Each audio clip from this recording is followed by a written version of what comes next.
Hey everyone, Beast Film Recap here. Today, we're diving into an epic Chinese fantasy adventure called The Thousand Faces of Dunjia 2017. Be ready for some serious spoilers ahead. There's a legendary power in this world called Dunjia. Whoever holds it can bend the elements themselves, which means control over both creation and destruction. High above the planet, a massive meteorite punches through the atmosphere and crashes into a forest. The impact carves out a crater, and the rock starts glowing a deep red. Except that's not a rock. Something wrote it down here, and it's already hunting for Dunjia. Now, over in the city of Kaifeng, we meet Dao, a brand new constable on his very first day on the job. His seniors have handed him a stack of wanted posters and sent him out to bring in the criminals. The problem? None of those men exist. His co-workers drew the faces themselves as a prank, and Dao is out there knocking on doors looking for people who were never real. While he's showing the sketches around, a strange-looking woman glances at them and tells him flat out that he's wasting his time because those drawings are obviously fake. Dao doesn't have time to argue because he spots a man in the street who actually matches one of them and takes off after him. What Dao misses is what the woman does next. She pulls out a device of her own. It's a demon detector, and the needle says something very dangerous is close. The man Dao is tailing is enormous, and he's carrying a bowl with a goldfish in it. He heads into a hotel and demands a room, but the owner turns him down because pets aren't allowed inside. The big man snaps and starts shouting. He even threatens to eat the fish right there if that's what it takes to get a room. The owner just laughs in his face. That laugh costs him the whole building. The goldfish erupts out of the bowl, balloons into a full-sized monster, and swallows its owner in one bite. The hotel turns into pure chaos. Dao pulls his sword and rushes the thing to save the owner, and it swats him across the hotel lobby like he's nothing but a piece of paper. Then the woman from the street arrives and slams a table down on the creature, pinning it just long enough to get a hold of it. It doesn't last. The monster shreds through the furniture, gets even bigger, and lunges at her. She grabs it by the tongue, kicks it square in the face, and launches the thing straight up through the second floor. The fish scrambles onto the roof and runs, with Dao chasing after it. And the woman, she turns into a piece of floating cloth and glides through the air after it, then drops down in the form of a monk and tracks the monster with her detector. The trail ends at a brothel, and Dao is already inside. She finally drops the disguises and tells him who she really is. Her name is Dragonfly, and she orders him to go home, because this thing is far beyond anything a rookie constable should be near. Dao ignores her completely and charges upstairs, but there's no monster up there, just a girl he happens to know, and an ordinary room. Dragonfly comes up behind him, and she catches what he missed. There's a painting hanging on the wall, and the fish in that painting has 3 eyes. Then the picture moves. The demon rips itself out of the artwork, but Dragonfly is ready for it. She traps the creature in a special net that keeps it from growing, and the hunt is finally over. Then she wipes Dao's memory of the entire day and drops him right back where he started that morning. As far as he's concerned, none of it ever happened. Dragonfly brings her catch back to the Wu Yin clan's hidden underground headquarters, where they track demonic activity across the region. She's expecting a victory.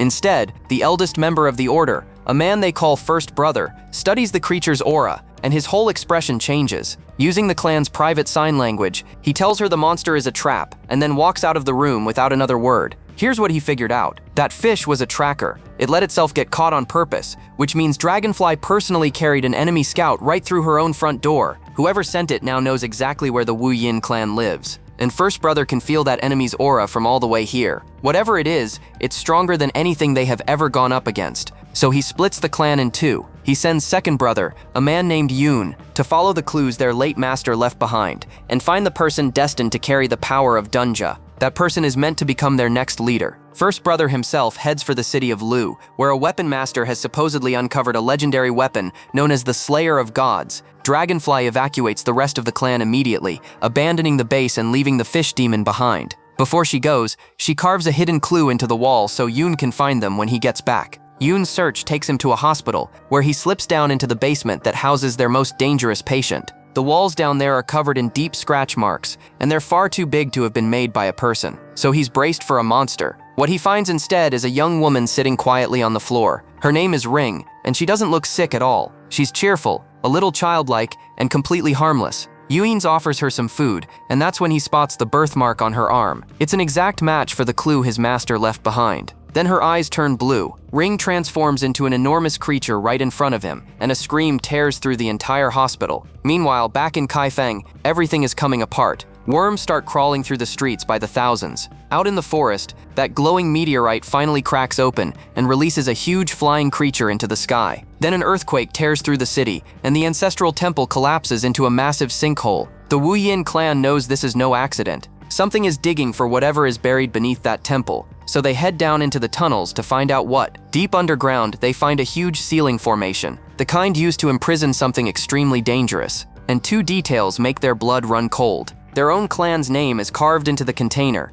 and the entire chamber is ringed with human skeletons, almost certainly Wu Yin members who came before them. Generations of their people came down here to stand guard, and never left. They examine the seal more closely, and confirm the worst part: whatever is locked inside is still alive. Then someone screams above them and a body drops into the cave. It's Dao, who came down to investigate the earthquake, and has no idea what he just walked into. They tell him to leave right now, because this place is about to get very ugly. They're too late. Something is already moving through the tunnels. A red creature drifts into the chamber and transforms in mid-air into a demon. She takes one look at the seal and lets out a shockwave that blasts the entire clan backward and leaves them stunned. Then she cracks the seal wide open. What crawls out is a black demon shaped like a giant bat, and it flies. It goes through the Wu Yin fighters one by one like they're nothing. Dragonfly gets back on her feet and throws every gadget in her arsenal at it, and the monster tears straight through her weapons and puts her on the floor. Then it lifts her into the air, ready to finish her off. Dao sees it and charges in to save her. It's the bravest thing he's ever done, and it destroys him. The demon catches his arm and rips one of his legs off.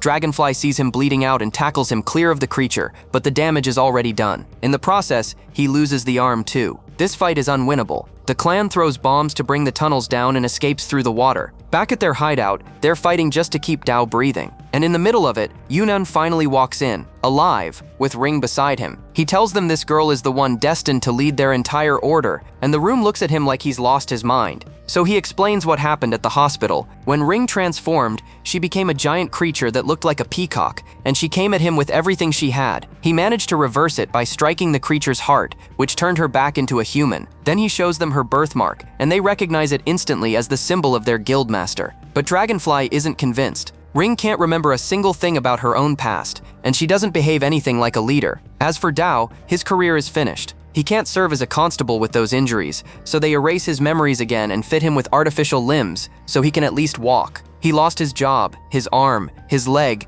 and even the memory of how it happened, all for trying to save a woman he barely knew. With their supposed successor found, the group sets out for the city of Lu to regroup with First Brother. But First Brother is already deep in something far more dangerous than any of them realize. In Lu, the Weapon Master has gathered the leaders of the 5 great guilds to determine what the Slayer of Gods actually is. Everyone crowds around as he opens the container, and it's completely empty. But when the leader of the Tang Guild examines the box, it starts changing. A glowing orb rises out of it and grows. One after another, the guild leaders pour their own powers into it, and the object keeps transforming until it becomes an enormous dagger in the hands of the Flame Master. The Weapon Master is stunned. This legendary weapon somehow runs on their abilities, but he notices something wrong. The leader of the Dao Guild never used his powers at all, and his aura feels identical to the fish demon they captured back in Kaifeng. That guild leader is not human, and here's the twist. Neither is the Weapon Master in a sense. He's actually First Brother in disguise. He staged this entire meeting for one reason: to flush out the demon hiding among them. He begins chanting and locks the creature inside an illusion, but the demon smashes out of that mental prison and shifts into her true form. It's the red demon from the caves.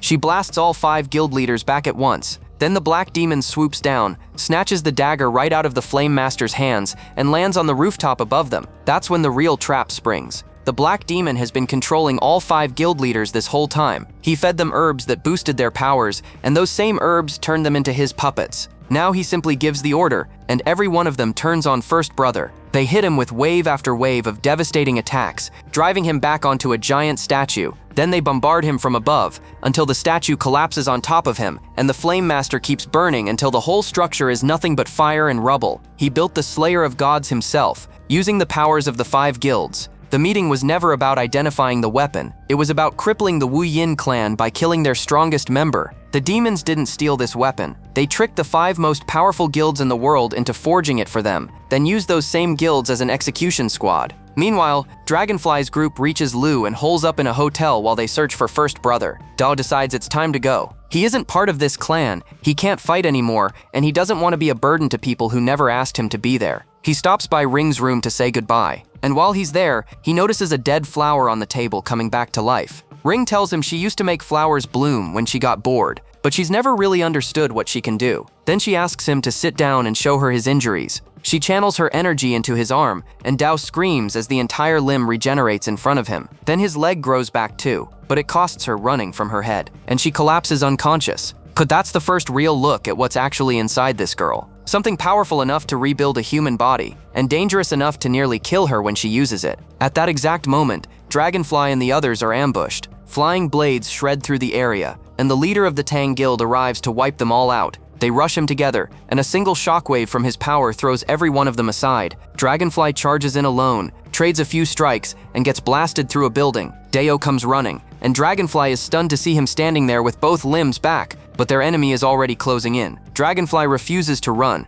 She decides to hold him off so the rest of the team can escape. The Tang leader hurls his blades at her, and Dao throws himself in front of them. And then something incredible happens. He stops the blades in mid-air. He can control them. Dao sends the whole barrage flying straight back and blasts the man through a wall. Dragonfly retreats with the others, but Dao quietly stays behind, because those regenerated limbs came with something extra. He doesn't understand his own abilities yet, but he's strong enough to drive the Tang Guild leader into the ground with a brutal headbutt. Not bad for a guy who got swatted across a hotel lobby by a fish earlier in this same movie. Then a wall of flames comes out of nowhere and reduces the Tang leader to dust, barely scratching Dao. The Flame Master has arrived, and he charges in to kill. Dao knocks him out of the air, sprints in, leaps, and lands a brutal uppercut before slamming him into the ground and finishing him. Elsewhere, Dragonfly runs into the Weapon Master, who offers to take her to First Brother. She hesitates, but she's running out of options. He leads them into a remote forest and transforms into First Brother, revealing he survived the ambush. Then he delivers devastating news. He says he's uncovered Ring's true identity, and she is not their successor at all. She's a weapon the demons built for the specific purpose of destroying the Wu Yin clan. And honestly, it fits. Ring has no memory. She was locked in a hospital basement, and she turns into a monster. Then he lunges at her to kill her. But someone stops him at the last second, and that someone looks exactly like First Brother too. The man who led them into this forest was an imposter, and he shifts back into his real form, the Master of Death. The real First Brother launches a wave of swords at him and tells his team to run, except the leader of the Water Clan is already behind them. He strikes, killing the Master of Death instantly and leaving First Brother gravely wounded. Then he seizes Dragonfly and Yoon and starts crushing them with his power. Ring watches her friends about to die, and she screams in raw fury. Her power detonates out of her, turns the Water Lord's own attack against him, and impales him with it. Everyone drops safely to the ground. She just saved all of them, but when Yoon gets up and runs to her, he sees she's fading fast. She spent everything she had. Ring grabs onto him, and Yoon is pulled into a vision from their previous master. The spirit tells him the truth.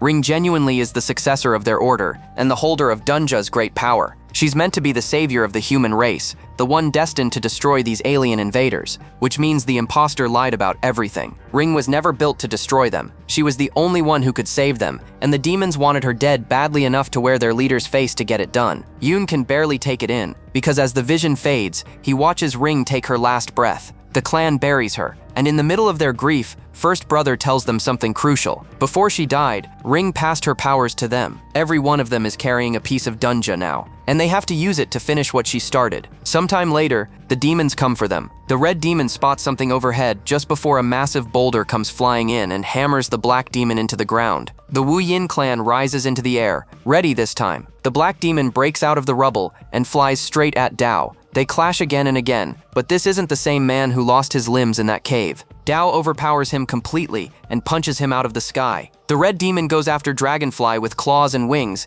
and Dragonfly slips every strike before landing a kick that sends her crashing down. This is what Ring's gift did. The same clan that got torn apart underground is now beating both invaders in open combat, but the demons still hold the one thing that can flip this fight. The red demon pulls out the Slayer of Gods and unloads a barrage of bombs at Dragonfly. Yun throws himself in front of her to take the blast. The explosions are about to land, and then time itself slows to a crawl. Rising into the sky from the graveyard is the Peacock. Ring is back. She charges the red demon and drags every single bomb away with her, but the creature chases her down and wraps her up in its tentacles. The red demon fires the Slayer of Gods point blank, while the black demon dives in from the opposite side to finish her. At the last possible second, Ring breaks free. The bombs slam into the black demon instead, and the explosion kills it on the spot. The blast throws the red demon backward, and Ring grabs her and hurls her into the rest of the bombs, setting off a chain reaction that finishes her for good. Then Ring flies out of the flames toward her friends, and they can't believe what they're looking at.